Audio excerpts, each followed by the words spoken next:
예, 그러면 근원 운동과 삶의 운동에 대해서 준비한 것을 발표하겠습니다. 저도 처음에 근원 운동과 삶의 운동이라는 이 주제를 하늘이 사이트 봤을 때요, 이게 무엇을 말하는지 좀 되게 어렵다라고 느꼈었거든요.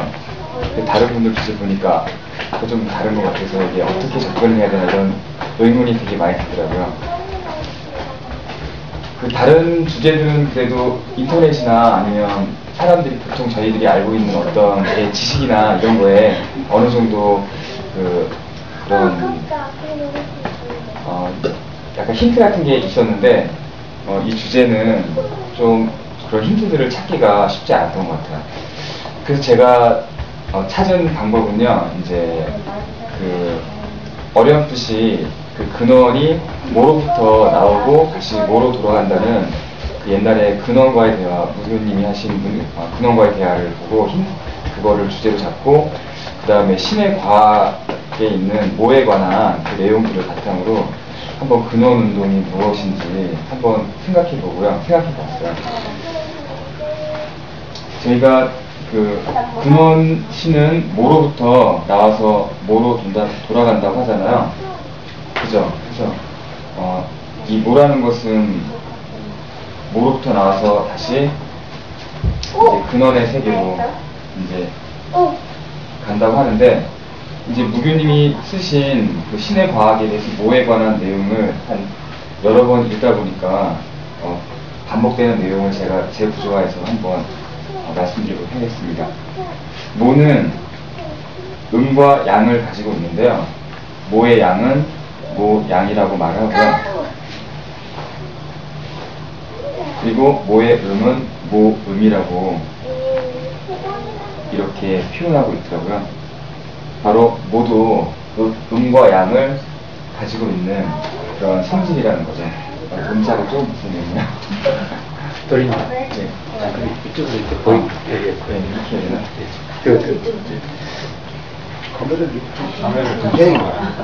이렇게 잡아야 돼요. 모는 아니고 무에서 노는 거 아닙니까 혹시? 조금 무가 뭐라는 것은요, 가장 크게는 이제 양, 운동을 하고 있고요. 그 다음에 존재하고 있다는 두 가지 특성을 가지고 있어요.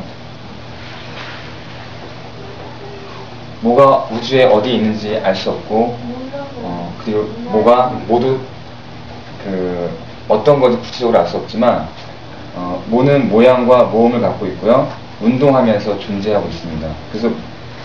그런데 뭐가 스스로 존재할 수 있는 조건은 에너지 손실이 단 1%라도 있으면 이 모양과 모음으로 하는 이 사이의 운동을 끊임없이 하고 있는 무한 운동을 하고 있는데요, 무한 세계의 운동을 하고 있는데요,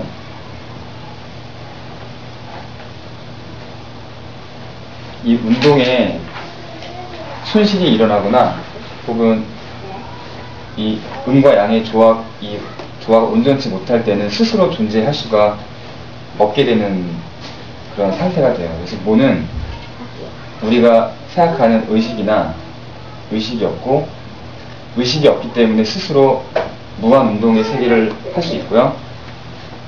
그 다음에 시공간이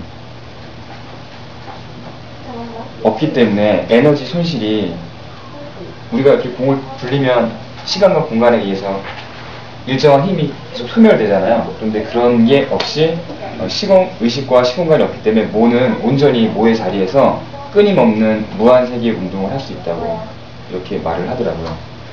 모양과 모음이 모를 중심으로 운동을 모음은 모양이 되고 모음은 모양이 될 때 이때 일어나는 힘을 바로 모력이라고 하는데요, 이 힘이 커지면 이 모양과 모음이 주고받는 힘이 점점 이렇게 커지면 커질수록 이 안으로는 뭐라는 에너지가 이제 활동하게 되고, 그 다음에 밖으로는 무라는 에너지가 이제 다시 생기게 됩니다. 뭐는 이제 안쪽으로 모양을 모음으로 다시 회수하려는 에너지가 그런 역할을 하고, 무는 이제 모에 가까워진 모음의 에너지를 다시 모양의 에너지로 이렇게 밖으로 표출하는 에너지가 존재하는데, 이때 이 양과 음은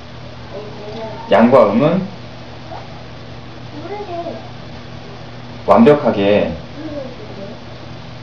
조화를 이루고 있다고 하네요.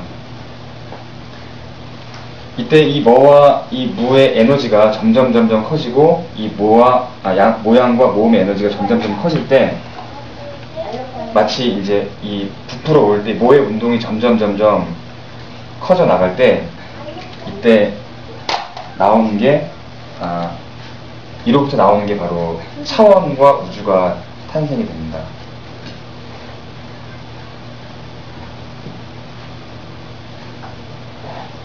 그 표현에 의하면 이제 부풀어 오른다 이렇게 표현하기도 하고요. 이제 또 한표현으로는 이제 찢겨나간다 이렇게 말을 하더라고요. 왜냐면 모는 무한세기 운동이고 양음이 조화돼야 되는데 조금이라도 틀어지면은 안 되잖아요. 근데 이게 이 미묘한 차이로 약간 틀어졌을 때 바로 이 무에서 차원과 우주가 탄생되는데, 차원과 우주 중에 가장 먼저 탄생되는 게 바로 근원신이겠죠. 바로 이제 근원, 이제부터 이 근원 운동에서 제일 처음에 나오는 게 근원이고, 근원에서부터는 이제 그 태초영원이나 그 다음에 은하영원, 그 다음에 중심태양영원, 그 다음에 별영원, 뭐 이렇게 쭉쭉 해서 결국에는 인간까지 이렇게 나오겠죠. 자, 근원도 이제 이 태어날 때도 사실은 이런 어떤 근원의 운동이 확장됐을 때 근원도 자기를 부풀어 오르면서 태초영혼을 이렇게 처음으로 만들었는데, 그 무교님이 이렇게 발췌하신 글을 보니까 최초의 태초영혼은 크기가 12cm 정도밖에 안 되는 작은 구성원이라고 하더라고요. 이제 아마도 태초영혼도 자기 운동력을 계속 키워 나갔을 때 그 부분에서 이제 은하영혼이 찢겨서 새로운 차원이 나오고, 그 다음에 중심태양영혼이 나오고, 그러니까 각자의 매개체들이 커져 나갔을 때 이렇게 새로운 존재들을 새로운 차원과 존재들을 창조해 새롭게 나올 수 있는 그런 역할을 하는 것 같더라고요. 그래서 결국 인간까지 나오고, 이 무의 세계부터는 이제 근원 세계부터는 이 모에서 나온 이 세계부터는 이제 이건 무한한 세계에서 유한한 세계에 또 이렇게 변하는 것 같아요. 결국에는 이제 인간까지 오게 되는데, 태초영혼, 우리가 7배 우주가 있다고 이렇게 표현하잖아요. 우주에는 이 근원으로부터는 7배 우주가 나왔는데, 그 중에서 태초영혼은 360영혼이라고 표현되어 있더라고요. 이때부터는 이제 근원과의 대화록을 많이 보게 되는데요. 그래서 360영혼 중에 그 120영혼은 그 대천사인 천사 영혼의 무리로 되어 있고, 120영혼은 이제 그 별과 물질 세계로 되어 있고, 그 다음에 이제 120영혼은 생명과 관계된 그런 태초 영혼들이 우주에서 이렇게 태어나게 되는데요. 우리가 한인을 봤을 때는 가장 악한 이 양의 조화에서 선악의 스펙트럼이 이때부터 나오게 되는데, 그 가장 선한 존재부터 이 선악의 비율이 끊임없이 이렇게 나눠져서 수많은 분포의 한 점씩을 360 태초 영혼이 나누어서 살아가게 되는 것 같더라고요. 그리고 다시 이 360 태초 영혼은 360 태초 영혼의 선과 악의 분포가 나눠진 이 존재들은 다시 은하 영혼은 다시 그 자리에서 다시 또 은하단 만큼의 분배를 하고, 또 저 은하 영혼은 다시 중심태형 영혼을 창조할 때 다시 그만한 그 선악의 스펙트럼만큼 나누게 되고, 다시 별 영혼은 다시 그만큼 나누고, 다시 인간에 그렇게 나눠지는 것 같아요. 근데 우리가 재미있게도 우리가 지금 살고 있는 곳은 바로 이 우주의 그 공종계로 불리는 지구에서 이 360 혹은 온 우주에 있는 모든 존재들이 다시 이곳으로 모이게 되죠. 그리고 다시 서로 다른 운동을 한, 마음의 운동을 하는 이렇게 수많은 영혼들이 다시 지구라는 한 점으로 다시 모이게 됩니다. 그 360 태초의 영혼은 결국에는 다른 말로는 360의 마음이라고 표현되어 있더라고요. 그래서 바로 이렇게 그 무한세계와 유한세계를 구분 지을 수 있는 것 같고요. 이해되시나요? 네. 예. 이해되는 거보다 쏙쏙해. 그래요? 전 이해가 안 돼요. 아, 그래요? 아, 그게 아니고, 사실은 이제, 오래되셔서 뭐야? 목사님 기억이 나쁘셨어요. 예, 생소하기도 하고, 아, 내가 저런 저기도 전했구나. 그 다음에, 전혀 몰라요. 그런 말하는 의문과 함께, 나중에는 다시 한번 검증을 해서, 검증된 분류로 자기가 알고 있는 걸 설명하는 것은 굉장히 쉽고 잘해요. 사실로 그런 책임감을 좀 느낍니다. 근데 제가 이제 한 가지 빼먹은 게 하나 있는데요. 이제 고객님 더 어렵게 모양과 이 모의 음양 운동을 할 때 양과 음이 정확하게 교차가 돼야 되잖아요. 그러니까 제가 있으면 똑같은 어떤 양의 운동만큼 음의 운동이 동시에 일어나야 되는데, 이 사이에서 일어나는 이 양의 조화를 정확하게 맞추는 이 자리에서 나오는 게 바로 모의 거울이라고. 예. 그러니까 왜냐하면 정확한 그 중심 자리에 있으면 정확하게 자신을 교체할 수 있잖아요.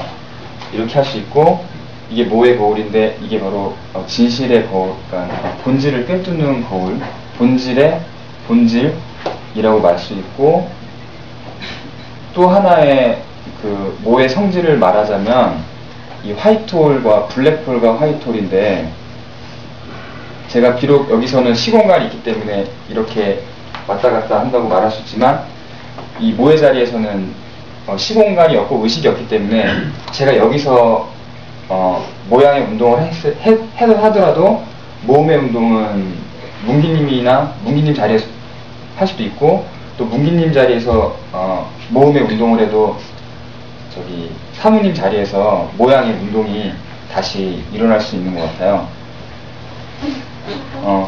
이런 블랙홀, 이런 이제 요걸 바탕으로 다시 이제 삶의 운동을 보게 되면요, 우리도 사실은 많은 공부를 하고 또 많은 깨달음을 얻어서 다시 이 지구라는 한 별에 왔지만, 사실은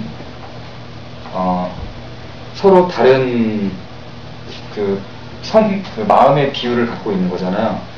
그러니까 그 태초 영혼의 자리에서는 완전한 마음이라 할지라도 이 근원에서 보면은 360으로 나눠져 있기 때문에 태초 영혼의 자리에서는 태초 영혼이 아무리 그 큰 영혼의 운동이라 할지라도 근원의 자리에서는 조금 다를 수 있는 거잖아요. 그래서 지금 지구에서 그 많은 인간이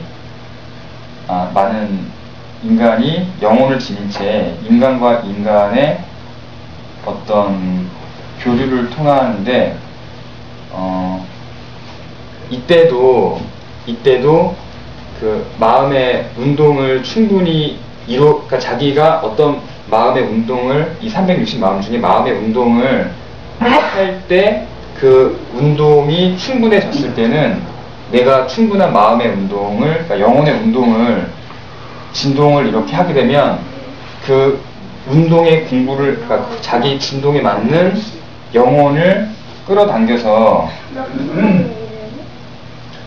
이때 같이 공명해서 하나의, 그러니까 모양과 모음처럼 하나의 운동을 통해서 서로 고양되거나 찢기는 것 같아요. 이때도 부풀어 오르거나 찢기거나 하는 것 같아요. 여러분 그런 경험 있지 않나요?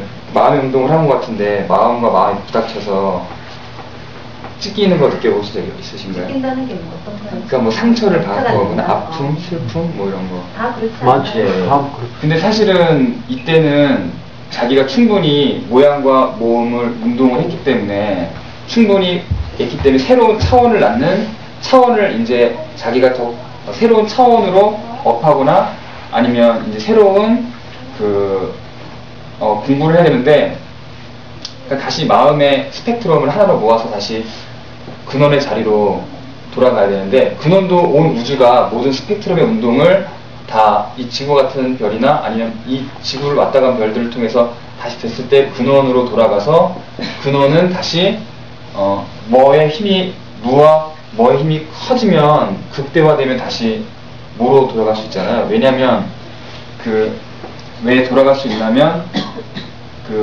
우주의 운동 중에 하나가 지금 계속 끊임없이 우주가 팽창하고 있다고 하잖아요.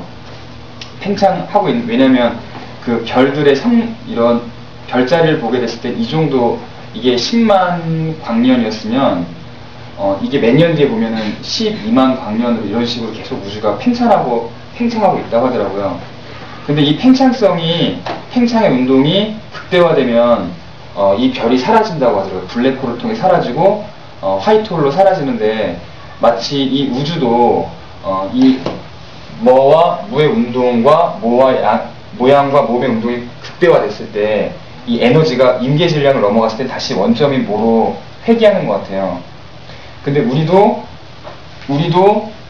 인간도 이런 부풀어 오르거나 부풀어 올랐을 때는 찢기는 것보다 좀 덜 상처가 있겠죠. 그러니까 우리 영혼, 기몸이 충분히 부풀어 올라서 왔을 때는 다시 근원으로 돌아가고 이런 우주가 많이 팽창하고 그런 존재들이 많았을 때는 다시 이 모양과 모음으로 나온 뭐와 무의 운동이 다시 뭐로 회귀해서 처음부터 다시 그 운동이 시작할 수 있게 그렇게 되는 것 같더라고요. 제가 모양과 모음의 운동의 특성 중에 하나는 존재와 운동이라고 했는데요. 우리도 사실은 이 존재는 마음이라고 굳이 따진다면 마음이라고 볼 수도 있고 운동은 어떻게 보면 기몸이라고 볼 수도 있는데 이 기몸은 마음에 영향을 주고 마음은 기몸에 영향을 주는데 이 운동이 극대화했을 때 그러니까 손실이 없을 때 모양과 모음의 에너지가 무한세계가 된다 그랬잖아요. 그러니까 손실이 없다는 건 의식이 없다는 거잖아요. 그죠? 의식이 없는 거니까 우리가 의식이 아닌 마음과 기몸의 운동을 극대화했을 때 이런 우리의 영혼으로서의 음과 양의 운동을 이 지구라는 공간에서 키웠을 때는 우리와 같은 인연과 사건을 만나게 돼서 자기의 기몸과 마음에 맞는 상대를 통해서 서로의 기몸을 부풀어 오르게 하기 위해서는 어느 부분 어떤 큰 사건 같은 것을 사건이나 아픔이나 슬픔이나 기쁨이나 이런 것들을 주면서 그 사건을 치우치지 않은 자리에서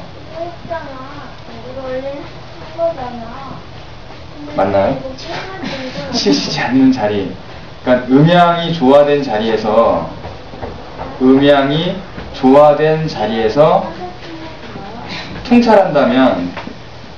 통찰할 수 있다면 결국에는 진실과 본질을 통찰할 수 있는데 이런 음양에 치우치지 않고 통찰하는 이런 자리를 바로 모의 거울이라고 할 수 있겠죠.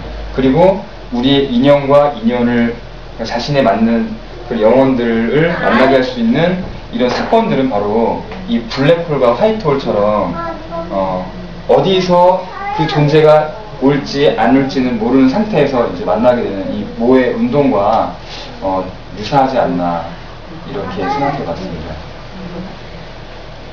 재밌으신가요? 네.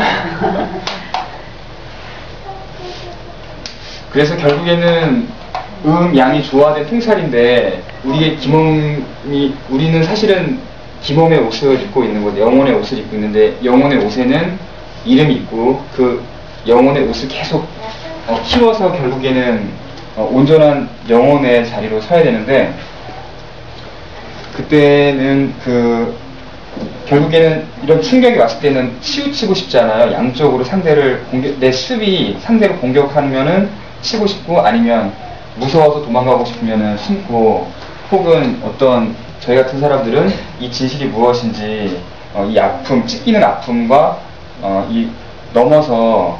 그것을 넘어서 온전하게 꿰뚫으려고 하는 치우치지 않는 마음인데 이런 마음으로 계속 수많은 인연과 사건과 그리고 자신의 삶을 충분히 통찰한다면 다른 이의 삶도 품을 수 있고 그런 품는 마음과 그런 장이 넘으면 우리의 인간의 자리에서 아까 말씀하셨던 차크라와 연결되어 있는 결국엔 태초 영혼의 자리까지 올라간다면 결국에는 온전한 자신의 운동을 그러니까 영혼의 운동을 이 지구라장에서 충분히 이뤄내고 한다면 내 영혼도 커지고 다른 영혼도 커지면서 근원으로 돌아갈 수 있는 그만큼 큰 영혼이 되는 것 같더라고요.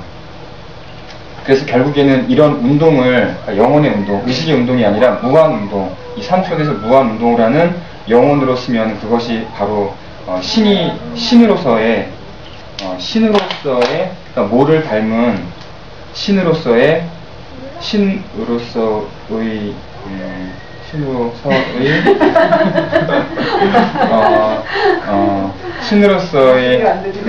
헌신이라고 할까요? 헌신이라고 그때 표현하신 것 같은데 그런 헌신의 존재, 헌신 존재로서 바른 음양의 운동을 이 유한 세계에서 펼쳐나가는 것이 아닌가 그렇게 생각해봤습니다. 예, 이상입니다. 예. 오빠 멋있었어요. 예? 오빠 왜 좋아하세요? 그 얘기 말고 이제 며칠 걸리셨어요? 배틀 해야지 부분이. 시간이 없어서 오늘부터 어제까지 그냥 계속 읽어봤어요. 모의 운동이고 그런데 그런데 거의 모의 세계의 설명이 여기까지만 있더라고요. 그러니까 무교님이 앞서 서술하시는 신의 과학의 내용에는 모의 운동 거의 여기까지만 이렇게 표현되셨던 것 같고 아직 근데 그래서 제가 이 연결고리를 좀 만드는 게 조금 쉽진 않았고요. 그리고 저도 좀 찢기는 그런 걸 경험했고 몇 번 요즘에 좀 경험했거든요. 마음이 그러니까 그게 어떻게 보면 오해일 수도 있고 걸림일 수도 있는데 그런 것들과 이게 연결되어 있는 것들이 아닐까 연결고리가 그렇게 되지 않을까 생각해보고 이제 좀 고민해 보니까 이런 연결고리가 있지 않을까 생각해서 한번 이렇게 짜봤습니다. 그 영화의 살을 여러 존재들 여러 존재들 눈에 찌개겠어요. 활적인 걸 알고 있는데 에고가